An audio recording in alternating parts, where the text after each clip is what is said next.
Yeah, East semis. The Knicks were a quarter away from taking a 3-0 lead in the series, but then Andrew Nembhard hit the 31-foot jumper in the final seconds of Game 3, and the Pacers have just taken all the momentum, including T.J. McConnell, a man on a mission. The former Arizona Wildcat getting the passing lane, and he finds some gaps in the defense. Takes it to the rim. He scored or assisted on 13 first-quarter points. How about finding the open man that's topping with the finish? The Knicks scored 14 points in the first quarter as a team. They trailed by 20 at the end of the first quarter. We go now to the second. Pacers up by 19. McConnell finding Pascal Siakam in the paint. Siakam finished with 14 points. Just 2 minutes later, Pacers up by 25. Siakam the kick out to McConnell. The rare three by him. Pacers led by 28 at halftime. The Knicks 20.8 deficit, their largest halftime playoff deficit since 91. To the third, Halliburton kick it out to McConnell. He finished with 15 points, 10 assists off the bench. Malika Andrews and the Countdown crew with more. We won't pain New York Knicks fans by relitigating this score, but let's just say that 6 Pacers finished in double figures. They go back to New York with everything all tied up at 2-2. And Stephen A., I really appreciated what Tyrese Halliburton said after the game. He said, we didn't do anything special. We just did our job, and now they go back into Madison Square Garden. So the question is, what comes next? Well, there's definitely an immense amount of pressure on the New York Knicks. They lose Game 5. The likelihood is they'll lose Game 6 of this series because they're shorthanded. We don't expect Anunoby back this season. We know Julius Randle and Mitchell Robinson and Bogdanovich is not back this season. They're shorthanded, and what you saw as a product of Game 4 was exactly that. You saw Jalen Brunson missing shots he would normally make. Dante DiVincenzo looking like Steph Curry one day. He looked like nothing. They didn't have anything. It's not about their game. It was about their legs. Yeah. The energy just wasn't there. The ferv wasn't there. They shot 19% from three-point range. What was the number? 33%, 33.7% from the field. Meanwhile, Indiana wasn't missing shots from the field, and especially from three-point range all night long. It was an absolute disaster. It was a massacre. But the bottom line is there's still Game 5. You still got home court advantage for a reason. It's a 43-point game. Forget the final score. 43 points was the biggest lead. And we weren't going to what the blowout. We didn't get the score, but, you know, you just wonder what can the Knicks build back in a couple of days by the time this thing moves to Madison Square Garden. We know, you know better than we do, how Madison Square Garden will attempt to rejuvenate the Knickerbockers as if it's a living thing, because it sort of is. And so the drama of that, the scene of that in New York for Game 5 will be tremendous. What's Indiana up to? I mean, Halliburton, I liked his attitude, Malika, as well as you did, for him saying, okay, we know, okay, we are now all in the crouch position for a fight. And that's what this is going to be. The question is, again, Stephen A., what do the Knicks have left? What can they reassemble? And that's really what it comes down to, Malika Wilbon. It comes down to what they have left. We all know. I came into this series recognizing the fact that the Indiana Pacers were prolific offensively. A top offense in the NBA, 123 points a game. We saw what they were shooting. Only team in the league to shoot 50% from the field or better. The only team in the NBA to do this. And only one game out of 82 in which they scored less than 100 points in a game. We've got to take those things into consideration, look at who they are, what they bring to the table, and recognize that if you're the Knicks, the one thing you cannot lack against them is energy. They're going to pressure the basketball. They're going to make you work in terms of pressuring the basketball. You've got to beat them with the pass and not drain yourself so you can get into your offense early and you're not drained. If the Knicks don't do that, they will lose Game 5, but I don't believe they're going to let that happen. And we should remind everyone what our Adrian Wojnarowski reported earlier, which is that OG Anunoby, he's still doing pool work. He's not back on the floor yet, so he's not going to be back for Game 5, and the likelihood is that he's not going to be back for Game 6 as well. So we've been waiting sort of for this day to come for the Knicks when this is going to catch up with them, but they are going to have to strap in and find it from within. That's going to do it for us. We will see you on NBA Countdown later this week. I think we all just communicated, like, just not being so amped that, you know, the score was what it was, you know what I mean? I think just understand that this is, at the end of the day, it doesn't matter how much you win or lose by, it's a win or a loss. You know, it's all that really matters. So at the end of the day, all we did was, you know, win a game and handle our business at home, you know, truthfully. And now going back to the Garden where, you know, we lost 2, felt like we should have got a win there. So we got to be prepared to go for 48 minutes when we get there. You know, I'm not going to get into a dissertation about how great we are or anything. We're not. We're a team that's only halfway to our goal, and we've got to understand that and have a great level of humility for what's coming on Tuesday night and be braced for it. When you're down 30, it's nothing's peaceful. Nothing's flowers and roses. And so, yeah, you have to take this L. There's no excuse. There's no blaming anything. There's no excuses of what we have or don't have. There's how anyone's feeling or what. We take our L's and we move forward. Put that on my shoulders. I'm supposed to be, the energy guy of the team. I didn't do anything. I gave nothing. So I put that on my shoulders. But now we just got to focus on resting, recovering, and like I said, get ready for Tuesday. So the Pacers are a perfect 5-0 at home this postseason, scoring nearly 120 points per game. That compared to just being 1-4 on the road, averaging 10 fewer points. And he will, of course, need to win at least one game in New York to advance. Here's our Brian Windhorst with more on the series. So the Pacers blew out the Knicks in Game 4. The question now is, was this a one-off or a tipping point? Over these last two games, Indiana has completely changed its defense on Jalen Brunson, who is the Knicks' bellwether. They've increased the pressure and put the bigger and stronger Aaron Nesmith on him. In those two games, Brunson is just 9 of 27 shooting against Nesmith. And maybe because he's had that right foot injury and he twisted his left ankle on Sunday, he's left 10 shots in those two games short. After the game, the Knicks leaders stood up and talked in front of the other players, speaking about the importance of getting off to a much better start in Tuesday's Game 5. The Knicks have bounced back all season and throughout these playoffs. They're going to need something because the Pacers have changed the momentum of the series. In Indianapolis, Brian Windhorst, ESPN. Coming up, we will get reaction from Stephen A. Smith, oh boy, and Michael Wilbon on the Pacers' big Game 4 win and what this means. Takes the three, drills it from deep. Flash has got 5 now. This is just fun.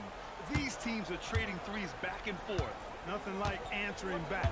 One team gets 3, you fire 3 of your own. Boom. Now here's Turner. Here's Halliburton. Here's Matherin. Banked it in off the glass. No hold back in Matherin. He just goes right at it. And so it's Carter who brings up the ball for the Orlando Magic. Screen on Halliburton. Here's Flash. Pacers pull it in. Despite the miss, those are the kind of looks coaches hope to create. Pass to Turner. Goes up and lays it in. Nice and easy. A big-time presence in the post. That's exactly what they want from Turner. Here's Flash. The rebound by Turner. Oh, gritty defense. Protecting the rim at all costs against a guy who has all sorts of ways to finish. Nembhard, the pass to Turner. And the bucket is good. They've really come out swinging, hitting 4 of their first 5 shots. Here's Flash, defended by Halliburton. Pass to Hield. Here's Flash. Gets the 3 to fall. Flash has got his 3rd bucket of the night. You don't want to let him get into a rhythm from out there. Harris, a screen on Hield. Shot from 12. No good, a bit long that time. Orlando trailing here. Here's Flash. From outside, off the mark. And you never want to give a shooter like him a clean look. Pass to Turner. Halliburton outside. Back to Turner. And he floats it in for the easy 2. Credit the sweet setup on that one. Does a nice job at capitalizing in the screen and roll. I mean, Turner's IQ and size. Tough to contain when he's rolled into the basket. Now here's Van Carroll. To the wing, right side.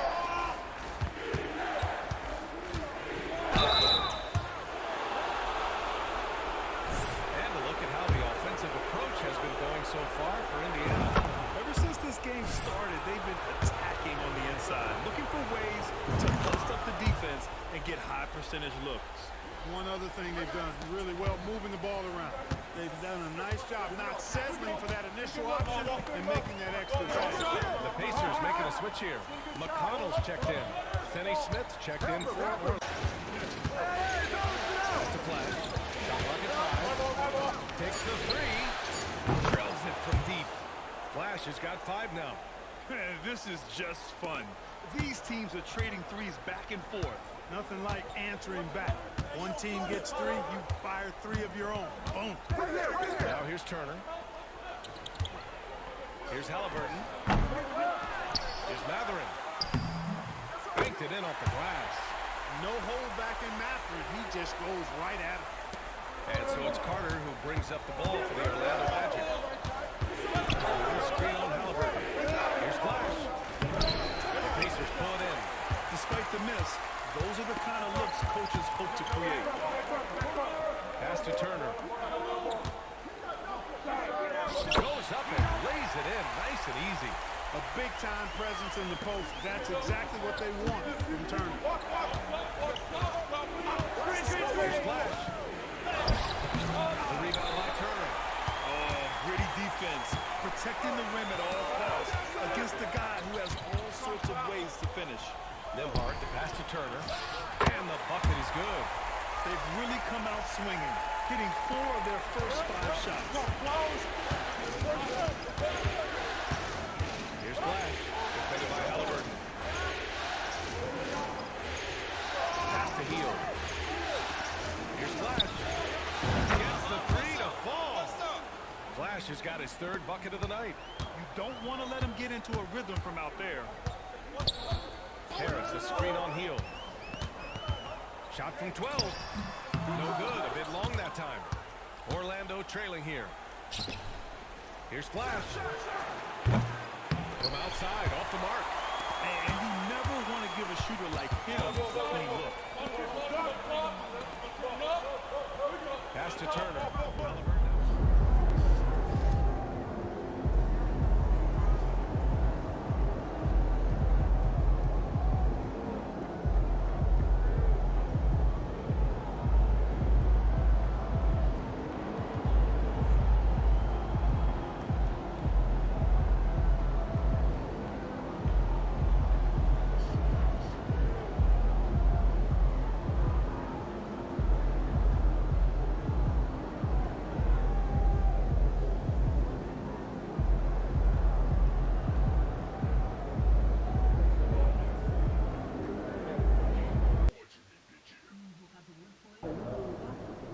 Let's get this win and get out of here.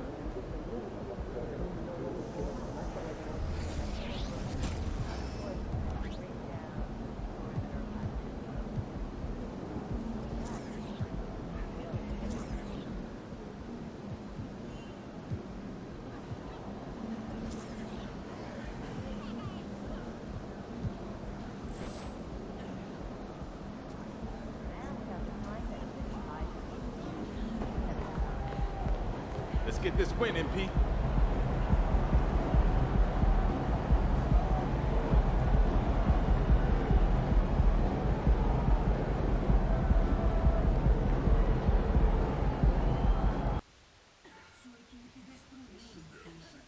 The playoffs have arrived. You look at the pick.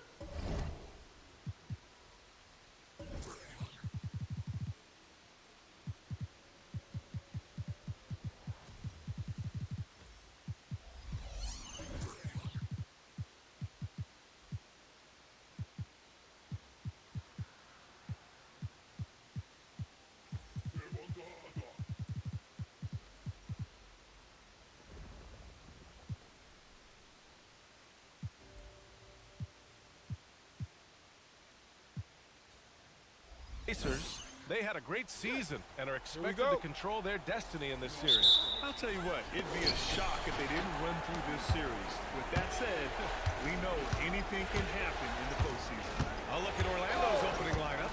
And Carroll plays the 4 with Jr. in center. Then it's Buddy Hield, then there's Wagner, and it's Flash in at the point. After the massive regular season he had, it's easy to see why there was so much hype surrounding MP heading into the playoff stretch. Yeah, and a lot of pressure on him, too. When a player with the highest scoring average in the league gets to the postseason, the expectations are immense. I think because Halliburton can knock down that three with regularity, you've got to go Wagner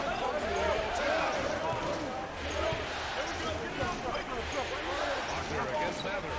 Carter is screen on Mather.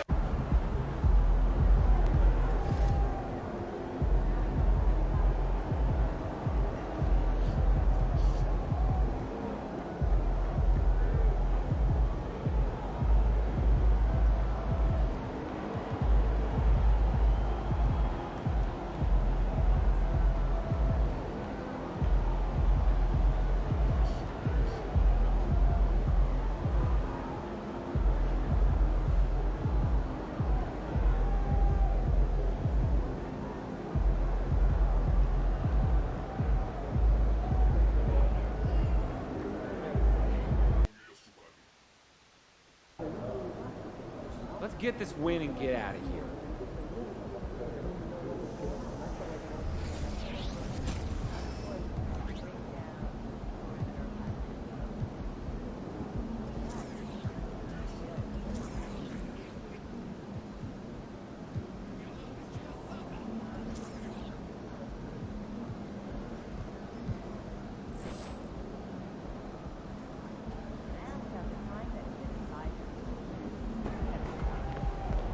Let's get this win, MP.